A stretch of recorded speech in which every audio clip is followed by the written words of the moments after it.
All right, we are live for another Patriots Q A. I'm Sierra Goodwill here with Evan Lazar. We asked you guys to ask us some questions on Twitter, but while you start to flood into our live stream, drop us your questions in the live chat, anything Patriots related. We are live for another Patriots Q A. Happening to me. We're going to start on Twitter with, I don't know who that was, but one of us just blowed up the spot. It's just the work from home quirks that we all have to work through. We're all experiencing it. No big deal. We'll go with a couple questions that we started to get on Twitter, first of all. And that was, who do you think makes the biggest impact of the 2020 draft class? Evan, who do you think? Oh my God, we're doing it again. There we go. All right, we're off for good now. Who makes the biggest impact out of the 2020 rookie class? Is that our first question? Yeah, the draft class. And not us echoing ourselves on this feed. I promise people I have it figured out now. All right, biggest impact of the 2020 rookie class. That's a good question. I think that it's one of two kind of schools of thought. I think there's a chance that Kyle Duggar could come in here and be a terrific football player from day one, just with his athletic profile, what he was able to do at the Senior Bowl. You put that into the fact that, yeah, I understand it was against D2 competition, but he at least got the experience at Lenoir-Rhyne to be able to do some different things, and especially to play at the deep middle of the field. So I could see Kyle Duggar being the third safety in a rotation where, he plays kind of like a Daron Harmon role next year for this Patriots defense. But the real guys that I think you can really count on are the two tight ends that they drafted in the third round, just because of the depth chart that they have at tight end outside of Devin Asiasi and Dalton Keene. I don't think that those guys are going to lose any playing time to Matt Lacoste or Ryan Izzo or any of those guys. So I think the two rookie tight ends are going to get all the opportunities in the world to showcase their talents very early and very often. And I'm not sure it's going to look exactly like Gronk and Hernandez in 2010, but I think you could see a similar immediate impact with both of those guys as big parts of the offense right away. And we know that the Patriots are kind of known for finding diamonds in the rough when it comes to undrafted free agents. They have that long streak of a UDFA making the 53-man roster. Who do you think is the one that makes the roster when you look at them now? Well, I think that the most talented player that they signed as an undrafted free agent is Jeff Thomas. And we've talked about him a bunch of times on different videos, and the explosiveness that he brings at the wide receiver position. That certainly isn't a very intriguing skill that I think he could make the team right away and make an impact even as a rookie in the shades of like a Jacoby Myers last year or something like that. But if you're looking for somebody outside of Jeff Thomas, I would look on the defensive line and maybe circle Nick Coe, who we have talked about a little bit as well, as just a guy that can be a stout 3-4 end that can come in here, play a role as a rookie, not necessarily be on the field for all three downs, but maybe a first or second down run stuffing defensive end. I think that that's certainly something that we could see. Drop your questions in the live chat and we'll answer them here for you. But Evan, why do you think the Patriots are so good at finding those undrafted free agents that can actually make an impact on an NFL roster? Well, I think it's two things here. I think it's one, they don't care what school you went to. They made that clear with Kyle Duggar, and I think it's clear throughout their entire process that they don't really care if you went D2, if you went D1, if you went, FCS or FBS.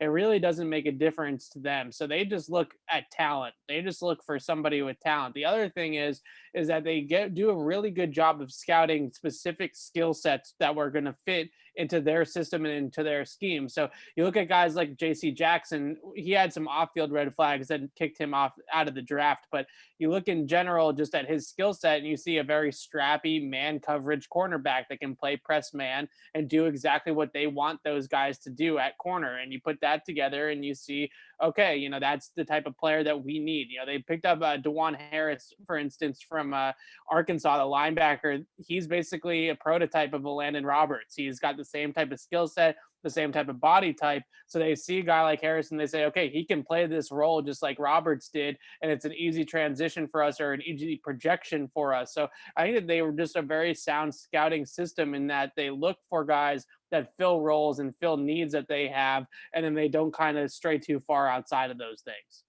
We have a question here in the chat about a surprise cut candidate for the 2020 season. And I know we've talked a lot about how the secondary is really deep.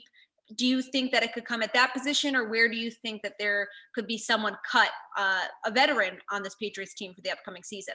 So this would be shades of Lawyer Malloy back in 2003. I wouldn't be shocked if Patrick Chung gets cut in training camp. You look at sort of the depth chart that they've built at that position at safety. They draft Kyle Duggar, who I think they have in mind using him in a very similar way to Patrick Chung. And they go out and they sign Adrian Phillips. They already have Terrence Brooks on the roster. And you look at the cap savings that they can get by releasing Chung, and you see the redundancy on the roster in terms of what they already have behind him.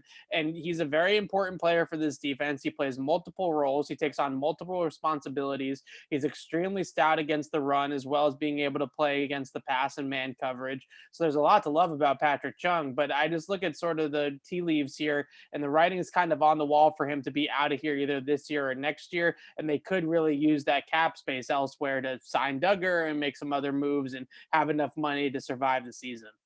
You just brought it up, but we know the Patriots are up against it when it comes to the cap, to the point where they're having trouble signing their top draft pick from the 2020 class. Yeah. Do you think that any player is going to get extended to kind of get some cap relief? Well, that's the easiest way for them to get cap relief this season. The big problem for the Patriots with the cap, the biggest problem is Tom Brady's dead money. There's no doubt about that. But the biggest problem outside of that is that the bill is coming due for Dynasty 2.0, because what they've been doing over the last couple of years is they keep on kicking the can down the road with guys like Stephon Gilmore and Marcus Cannon with these salary conversions. So yeah, in the immediate, they save some money by saying, okay, we're going to put some of the Gilmore's, signing bonus into 2020 instead of 2019. But eventually the deals run out, right? The years on the deals run out, and they kind of get up against it like they are now. So some guys to look for extensions, things like that. I would think Gilmore and Joe Thuney are right at the top of the list. Thuney is the easiest one to save cap space with. You bring that franchise number from $14.7 million down to something like 10 or 11, and all of a sudden you're in a much comfortable situation with the cap. Gilmore has a couple more years left on his deal, but we can extend it a little bit if you want as well.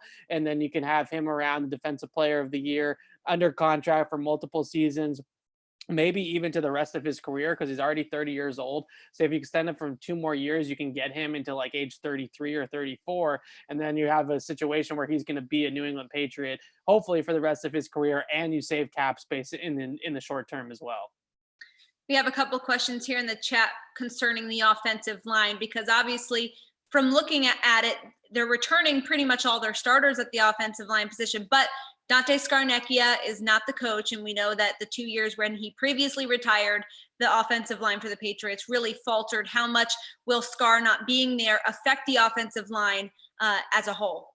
It definitely will. And Scar there's just so many good things that you can say about Dante Scarnecchia, things that people notice, like his ability to develop offensive linemen, to take guys like Shaq Mason and Joe Thuney and David Andrews and turn those guys into, great players, Pro Bowl caliber players, developmental skills, but also schematically, the way that they design their running game, the way they design their short yardage running game, all that kind of stuff, their play action passing game.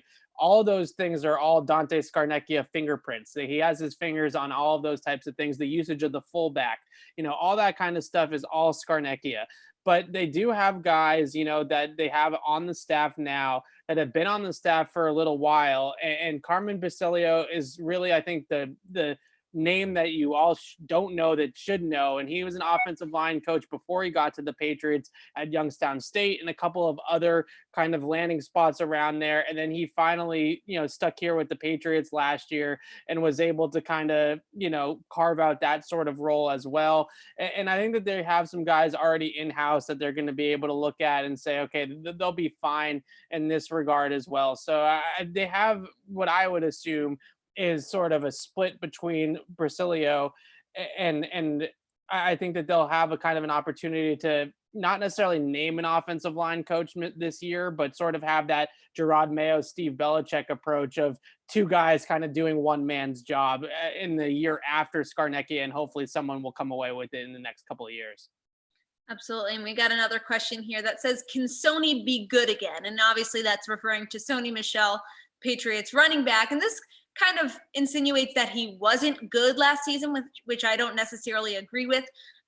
But do you think Sony can see some increased production, and how do you see him getting that this season? Yeah, the other name I was searching for, by the way, was Cole Popovich. I for some reason I couldn't find it. Carmen Basilio, Cole Popovich. Those two guys are really sounds like they're going to split offensive line coaching duties in Scar's absence, and they're going to take on a little bit of each. Popovich is a guy that's been around for a couple of years now, going back to 2015 or 2016, and he's responsible for bringing in, installing, and getting up to speed the new players on the offensive line, rookies, signings, trade acquisitions. That's his job and has been his job for a couple of years now. So he's got a ton of experience there. But to answer your question about Sony, Sony's an interesting character to study because he's a very good running back in a lot of ways. You know, he's got great vision between the tackles. He's got great balance and contact balance to run through tackles. Maybe he's not Dion Lewis or Barry Sanders jumping out of tackles and being super elusive in the open field and dynamic as a ball carrier. But he really is, when he's getting north and south, he really is a productive runner for the Patriots, and he does what they want those guys to do. So to get him to be good again, I think that's really mainly about what's around him in the offensive line and the blocking. When the blocking goes back to something that it was in 2018, then you're going to see Michel be the 2018 back. Is he ever going to be the guy that he was at Georgia, that kind of explosive game breaker? Probably not. Those days are probably behind him, but we can definitely see something closer to 2018 with some improved blocking, with the fullback not being a Landon Roberts, the tight end position getting some more out of that, and then we can go from there. And I know you're going to like this question because we've talked about this in a video that is yet to be released, so you'll have to stay tuned. But someone asks about Byron Cowart. Do you see him making an impact, making a jump this upcoming season? Well, the thing that really interests me about Byron Cowart is if they see him as a 3-4 end, then he might be the problem solver, right? He might be the guy that can come in there on first down and beast out against the run because he's an extremely physical player. Now, he does kind of go for a little bit of the flash too often and not just hold up at the point of attack. And he just wants to kind of blow guys up, blow blockers up, blow ball carriers up. And that tends to lead to him getting a little bit tall. He plays a little bit high in his pads, and he's got to work on his pad level. But when he gets down and he gets out of his stance with that sort of first step explosiveness that he does have in power and physicality, he can be a really effective run stuffer and run defender. So I could see Byron Cowart, the door's wide open kind of for that early down end role out on the opposite side of Lawrence Guy. I could see Byron Cowart figuring in there at some point as well. We have a couple questions here about Jamar Smith. He's an undrafted free agent quarterback that the Patriots signed from Louisiana Tech. We've talked about his athleticism and how he could potentially be a candidate for a positional switch, but someone's asking if you see him as a preseason cut. Oh, a preseason cut.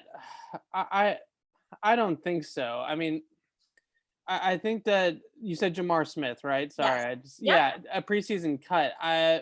I don't know where he's going to end up on the roster. I think that he has a very good chance to make the 53 as the third quarterback. He, to me, has a little bit more working for him than Brian Lewerke. Just the ability to move in the pocket, the arm talent, the athleticism. It's all just a little bit better than Lewerke. So I think that he's a guy that could be a third quarterback on the 53. Maybe they could sneak him onto the practice squad as well and hold him there for a while. But the versatility that he brings to not only potentially have the talent to eventually compete for a starting role in the NFL as he kind of refines some of his progression skills and the mental aspect of the game.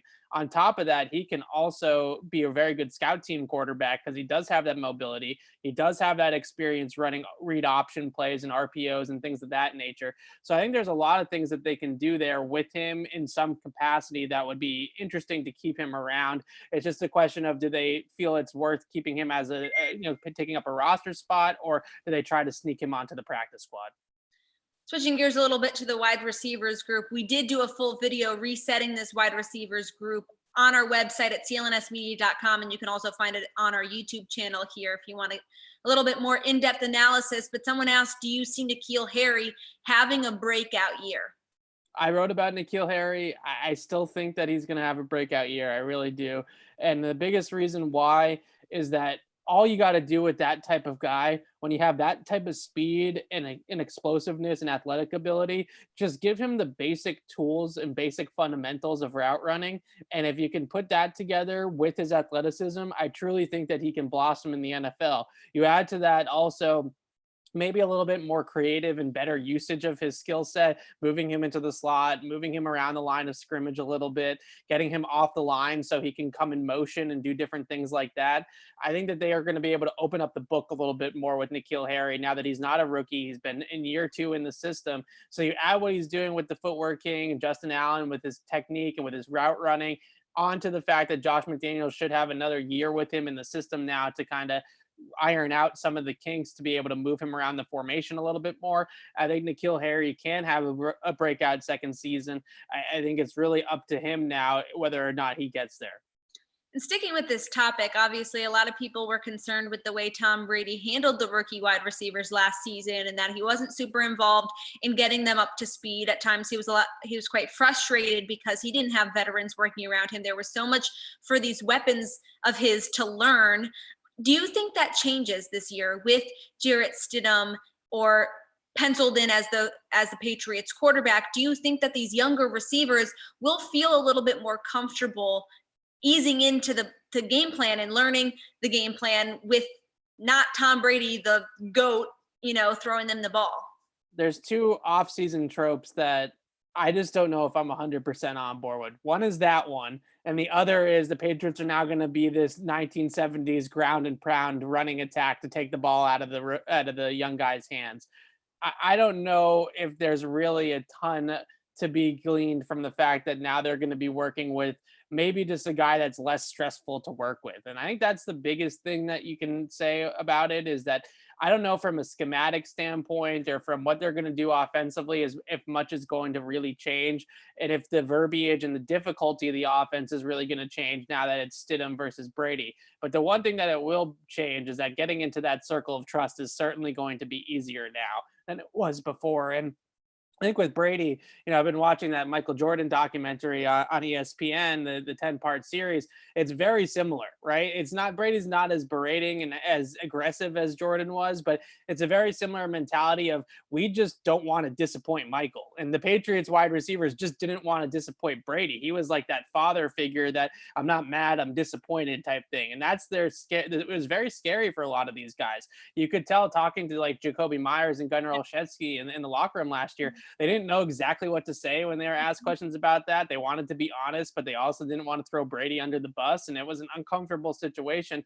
And Jacoby Myers actually, towards the end of the season, I think it was late November, came out and said point blank, the hardest part about playing here has been gaining Tom Brady's trust, getting into that circle of trust and getting on the same page with him. So I think there is a little bit to be said about that, but I wouldn't make a huge deal out of it, like saying that Jacoby and Nikhil Harry are all of a sudden going to turn into all pro players just because Tom Brady isn't around. Yeah, I think that's a great point. I remember clearly scrum with Jacoby Myers in the locker room after a game where he had a drop, and just him expressing his frustration with letting Tom Brady down. He had made comments throughout the year about how whatever Brady asks him to do, he's going to do it. So these guys so clearly not only want to gain the trust, but wanted praise from Brady, this guy that they've probably looked up to their entire lives. But someone wants to know about Damien Harris. We've talked a lot about him. He obviously didn't see the field pretty much at all in the 2019 season, but there's high expectations on him to break out a little bit in this upcoming season. Do you see that happening?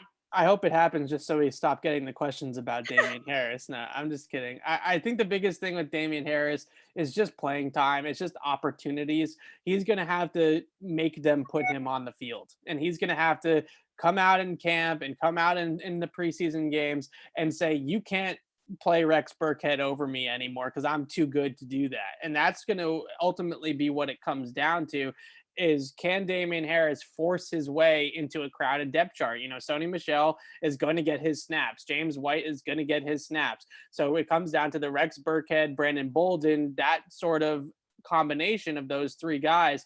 Can Damien Harris knock one of those guys off of the pedestal? If he can do that with Rex Burkhead, and that's another way the Patriots can save some cap space, is by moving on from Rex, giving those snaps to Damien Harris, and hopefully there isn't that much of a drop off there. I think that that's a viable, smart line of thinking moving forward, is that they can do that. But with Damien Harris, I think that ultimately it comes down to the Patriots don't need to play him. I don't think that they feel pressure just because he was the 3rd round pick last year to get him on the field, and he needs to earn those reps and really carve out a role for himself.